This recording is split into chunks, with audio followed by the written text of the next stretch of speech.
try to teach their hapless girlfriends how to play snooker with disastrous results. That's use your thumb and forefinger as a bridge. Yes, like that. Now raise your cue. No, come on, lift it up. In half an hour. But first, Dr. Macclevoid's at the movies. Tonight, are you madly in love with Pandora? Well, then you're a degenerate, aren't you? The Return of the Avatars.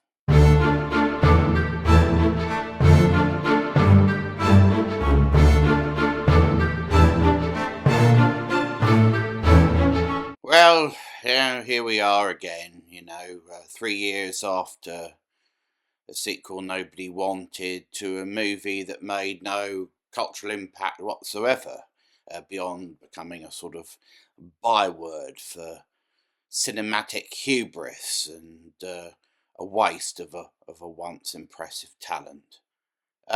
Yes, Avatar, Fire and Ass, Phlegm and Ass, is the third in probably the least fun, least memorable series in blockbuster history. Inexplicably profitable, despite offering absolutely nothing. It's a cinematic equivalent of lift Muzak. I mean, you know who likes this stuff, don't you? The archetypal fan. They cut their own hair. They wear clothes that they've knitted themselves. They've got a little pendant to ward off evil spirits. They're vegans, of course. Oh no, I couldn't possibly use your wok. It came into contact with some meat about 24 years ago. We'll have to bury it in my garden and perform a little pagan ritual around it to cleanse it of its contact with the blood of the sacred animal. We used to think there weren't very many of these people. There are about 10 of them. But actually, it transpires, there are loads. And we know that because every Avatar movie makes $2 billion. How can that be? How can something so bland and unengaging make so much money? This Avatar, this will be the last review you'll see of this movie, because, of course, everybody took the plunge before I did. But look, in its second week alone, it's grossed $760 million worldwide. That's more than the vast majority of movies. Probably already like the third most popular movie of 2025. It will finish probably with about $1.5 billion. It boggles the mind. Who's going to see this thing? Who? Well, all right, I did, but I only did it so I could talk about it to you. What's your excuse? And don't say you've got your own YouTube channel or something, because I know you don't. What's baffling about the Avatar series is its sheer lack of storytelling virtuosity. It's like going back to the silent era of films, really. You've got generic characters: man, wife, child, villain. It's as if Cameron can't see this. He's caked on so much computer animation onto the actors and their tennis ball and stick environments, and he can't see that what he's done is he's sort of occluded all human interest. We can't see it. We can't get through the pixels to actually see anything worth watching. I was thinking of this movie, effectively an animated movie, and I was thinking about the contrast between it and, say, Disney, for example. I mean, Disney's rule of thumb was that you make characters memorable by giving them a sort of heightened air. You make them larger than life. Oh, incidentally, I'm Alan Adale, a minstrel. Oh, that's an early day folk singer. And my job is to tell it like it is. Maybe a bit zany, but they're memorable, you see. You don't rely on the fact that the film itself is animated for the interest, the engagement. You don't go to a Disney movie and say, an old Disney movie we're talking about, the classic era of Disney animation. And so I don't remember a fucking thing about it, but gosh, the painting of the trees was lovely. It was marvellous, the way that they, they painted those reeds. What lovely detail. What finesse with the paintbrush. It's the characters you remember, isn't it? Sometimes the songs, but mainly the characters. And that's because spectacle isn't enough. We need people that we can relate to, characters that we can identify with. Preferably characters with psychological depth. God, that'll be a novelty. Imagine what James Cameron will do when he discovers that you can actually have characters with interiority, with an inner life. What will he do then? All this emphasis on technocratic spectacle, the quadrillion computer animators that make the film. They've done it, and they've got the lighting right, and sort of, and they've made the eyes look lifelike, and they'll blink a lot, and it's all marvellous. And look how they move naturally with the human characters.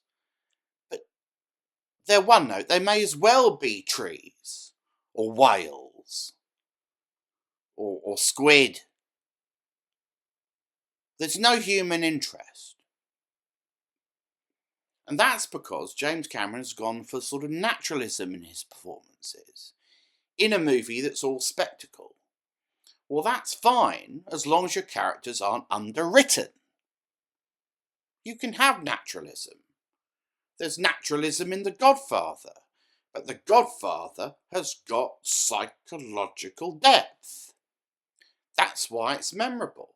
That's why we quote it. That's why we keep returning to it. Who's going to return to Avatar? And for what purpose? Because bear in mind that at some stage in the not too distant future, particularly with the advent of AI, the spectacle isn't going to seem so novel any longer. And once that novelty disappears, if it hasn't already, it has, what's left? Are you going to be returning to Avatar Fire and Ash because you were captivated by Jake Sully and Sigourney Weaver playing a teenager? Is that what you're going to do? I mean, it's so strange that these movies are as popular as they are. The winning formula, it seems, from a box office point of view, is a mixture of symbiotic eco bullshit, a hypocritical suspicion of technology and industry and human ingenuity and consumerism, a hatred of these things, in fact. What could be more hypocritical? This is a movie that's built on technology and consumerism. That is the manner in which it was created, and that is the reason it was created. To do what it's done very efficiently, which is just to soak up money at the box office.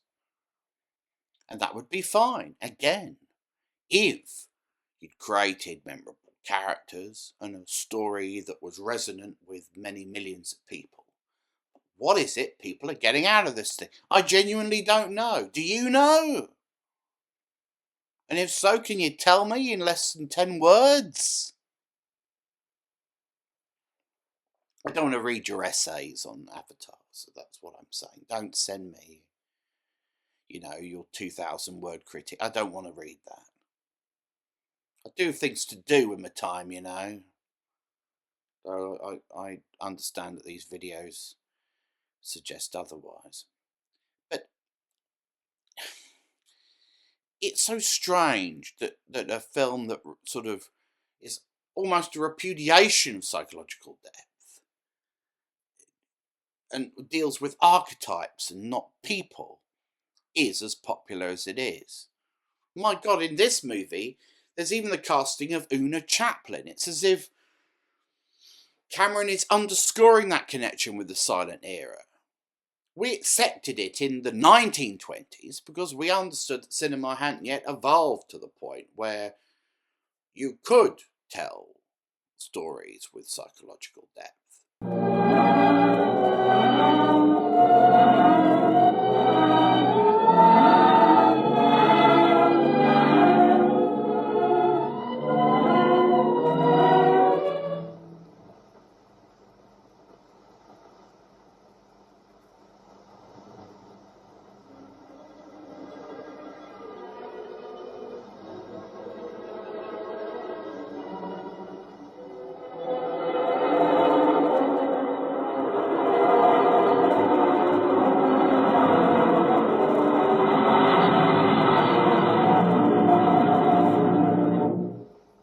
We were content to deal with melodrama. We were content to deal with archetypes.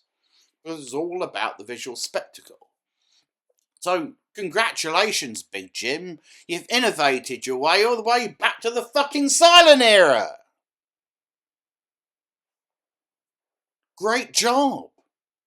And this is a man who was always interested in, he said, pushing the medium forward. A man who's not now made an engaging and satisfactory movie for about 30 plus years. I refer, of course, to Terminator 2, the last wholly satisfying James Cameron film. True Lies,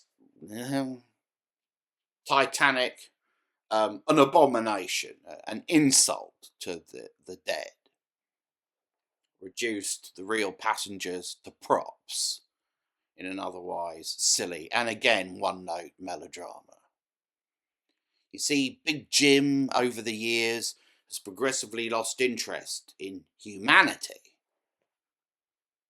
and there's been a concomitant uptick in his obsession with technology, and the result is this crap.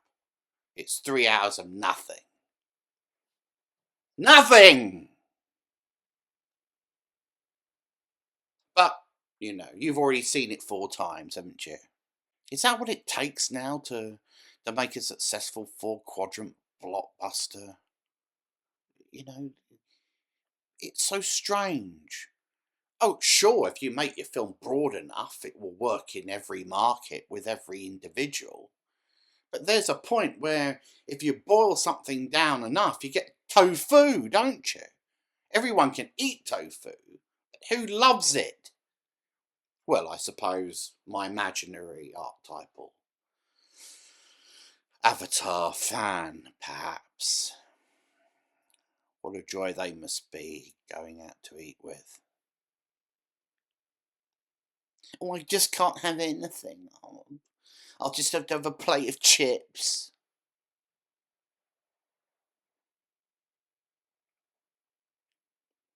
So, as Cameron showed in Aliens, you know, he likes a story that's built around parental instinct, precocious kids.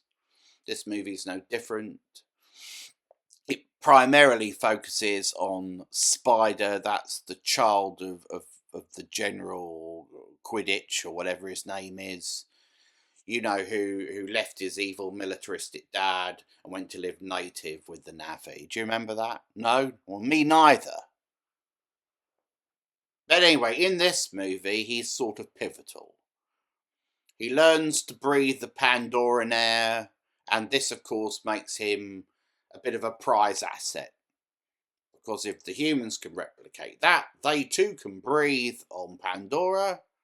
You don't need the avatars anymore, and widespread colonization can commence. Yes? So, there are 2 scenes in the movie which have some dramatic weight. One where Sully, who hitherto has wanted to just protect this kid at all costs, does a vault face and decides he's going to to kill him. Better kill him than let him fall into the hands of the humans. And then at the end, there's a scene where the kid's hanging off Quidditch's arm, which he's just shot through. And what a dramatic irony it would have been if the father could hold his son for that reason and had let him go and let him fall to his horrible death. But Cameron doesn't have the guts to kill this kid. And so both these moments of high drama come to nothing. They fizzle out. And that's the only human interest in the movie. Cameron presumably won't kill this kid because he thinks that we regard this child like we regard Newt in Aliens. You recall that Newt was kind of sweet and deadpan. And we liked Newt for that reason, didn't we? He mostly come out at night, mostly. We liked that about her. She was kind of cute and vulnerable, but also had a sort of inadvertent sardonic sense of humour. What's this kid got? Nothing. He's an irritant, a feral irritant. And the movie's built around him?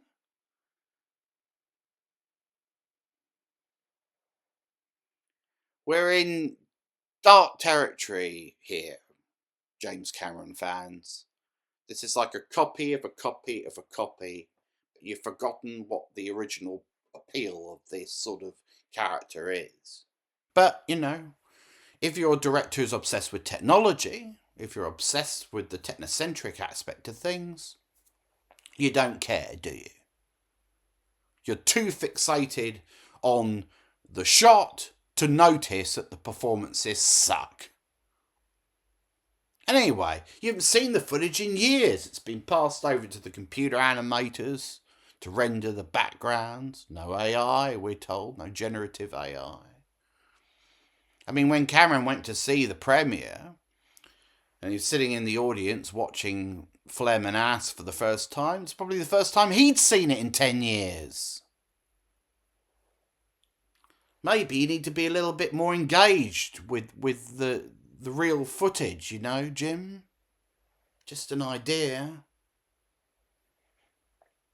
So you've got a movie that's sort of full of curios, really.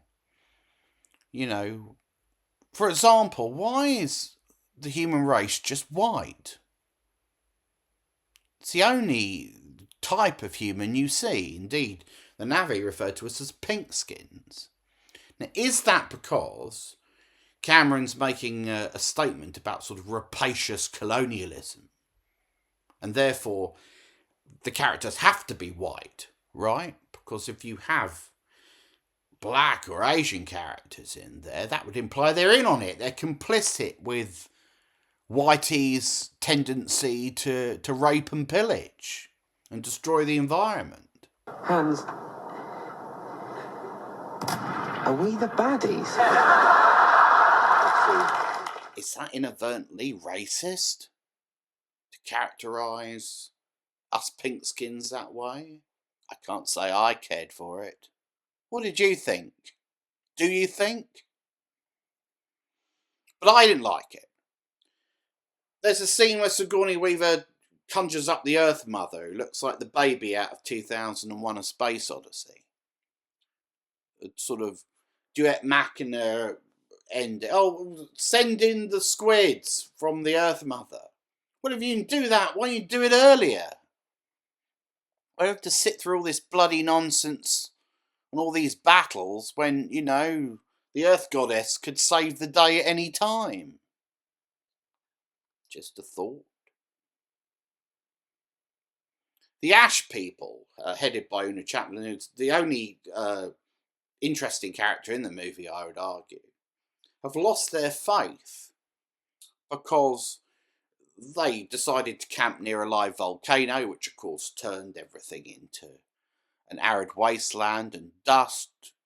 They now have formed a cult around the volcano and fire and all the rest of it.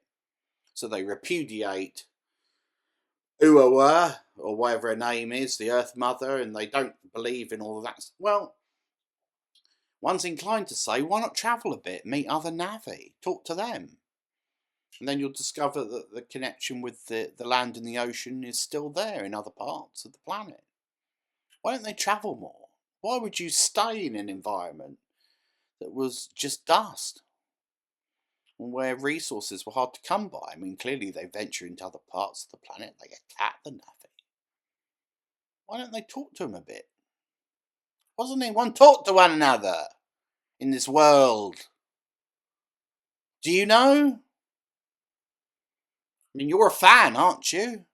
You're the one that's powering this movie to $2 billion. Don't you have something to say about it? Somebody knows. And where are Pandora's native industrialists? There must be some. Surely to God.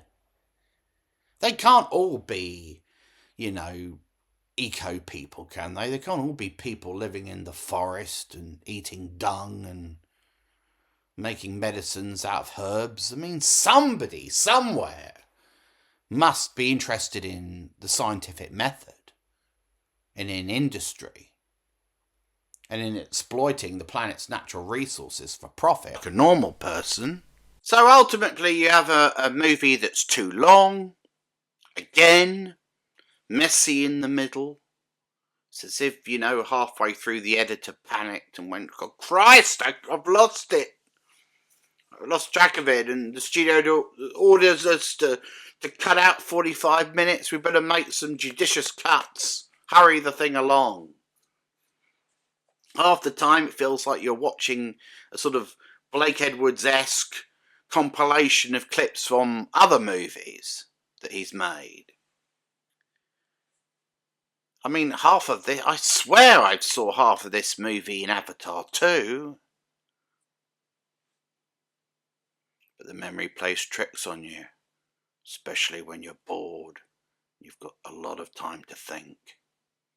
And you do here. Bring a book is my advice. Just not James Cameron's proposed novelisation of Avatars 4 and 5. So it's a story that's long, boring. A story without a soul or a brain. You can relate. We're left at the end, ultimately, with no obvious plot threads to pull, no unresolved dramatic arc, no energy, no incentive to return, yet 2 promised sequels. 2! I mean, Cameron's going to have to dig deep. Do you hear me, Big Jim? What the hell are they going to be about? But surely the temptation to make another $4 billion will be too much for Disney. They won't be able to resist. They won't care about the effect on you or I, on our mental health. They're going to do it. Why not? Why not? I mean, if you'll turn up for this, you'll turn up for anything, won't you? Oh, Big Jim. Why? Your career was so promising. You used to be able to balance the spectacle with character, but no longer, alas. I don't know. I mean, if this is the best that Cameron can do, maybe we should just leave him to it. He's clearly not interested in real movies anymore.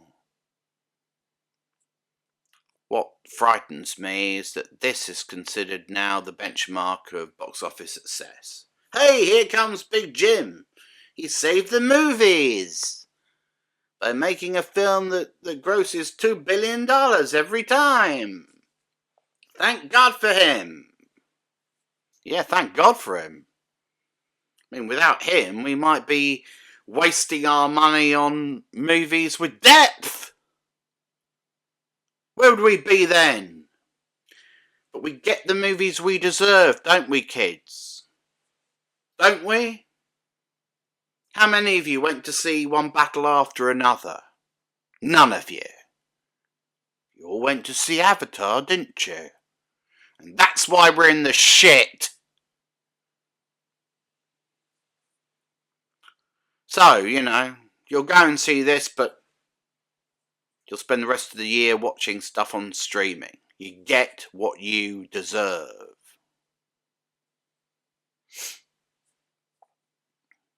Oh, the saviour of the box office, Lord Jim. Well, I for one will not welcome Avatars 4 and 5. Will I see them? Probably, but I won't welcome them. No. But you perhaps will, because that's what you like. So enjoy your tofu, rub your rabbit's foot, and don't let me interrupt you. I know you've got a sweater to knit. But, just think about what you're doing. Think about the signal you're sending to Hollywood by going to see this movie and the 2 movies that you've yet to see. Perhaps it isn't fair to blame you. Perhaps it isn't fair to lay this at your door and blame you for the death of the cinematic experience. But you are to blame. Until next time, I'm Dr. Macclevoid. It's not my real name. I'll see you at the movies, though not the good ones.